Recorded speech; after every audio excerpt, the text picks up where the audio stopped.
Öyleyse rica ederim, iradenizde hiçbir şey yapmadan harikulade kabilinden şeyler beklemeyiniz. Bir Heraklit beklemeyiniz, bir Mesih beklemeyiniz, bir Mihdi beklemeyiniz.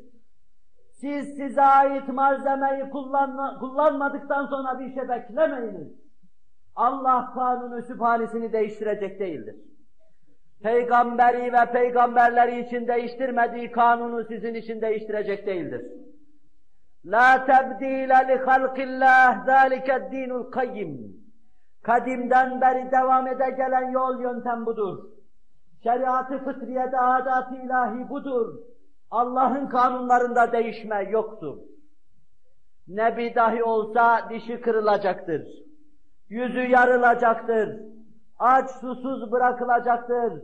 Boykota maruz bırakılacaktır. Akla hayale gelmedik şeyler çekilecektir. Ve sonra güneş doğu verecektir.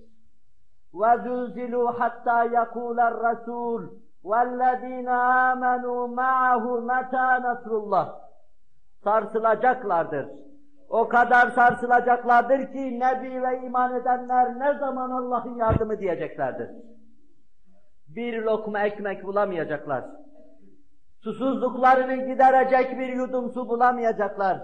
Yan gelip üzerinde yatacakları bir döşek bulamayacaklar. İzdivaç yapacakları bir zevce bulamayacaklar. Hayatlarına medar olabilecek, medar-ı maişet bir şey bulamayacaklar.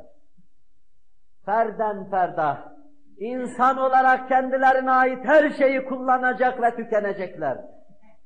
İşte o zaman ela inne nasrallahi karib. Değişmeyen Allah kanunu budur.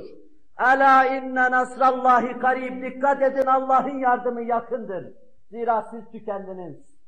Çok defa ifade ettiğim gibi mum tahtaya dayandı. Mum adına yandı, bitti, tahta yanmaya başladı. O zaman imdat ve inayeti ilahi sizin için medet resan olacaktır. Şimdi ben bana ve size sorayım.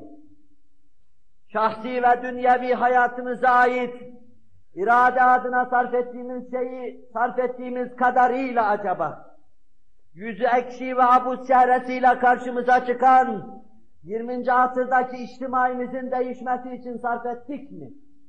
Geceyi gündüze bağlayıp durmadan koşup durduk mu? Sesimiz soluğumuz kesileceği ana kadar yorulduk mu? Tekme tokata maruz kalma pahasına vatan evladının kafasına Allah'a imanı sokmaya çalıştık mı? Hak ve hakikat adına birkaç defa yumruk yedik mi? Bir kısım gözü dönmüşler tarafından takibe ve tahkika maruz kaldık mı? Allah'a ve Resulullah'a inanmayanların menfur olduk mu? Onlar nazarında mecnunlar arasına girdik mi? Bize deli dediler mi? Bütün bunlar olmadıysa rica ederim. Bu neticenin birinci cümlesi olmamış demektir. Büyük neticeyi tevlid edecek şey, sırasıyla bir kısmını saymaya çalıştığım şeylerin sırasıyla harici vücut kazanmasına, imkan aleminde yer almasına bağlıdır.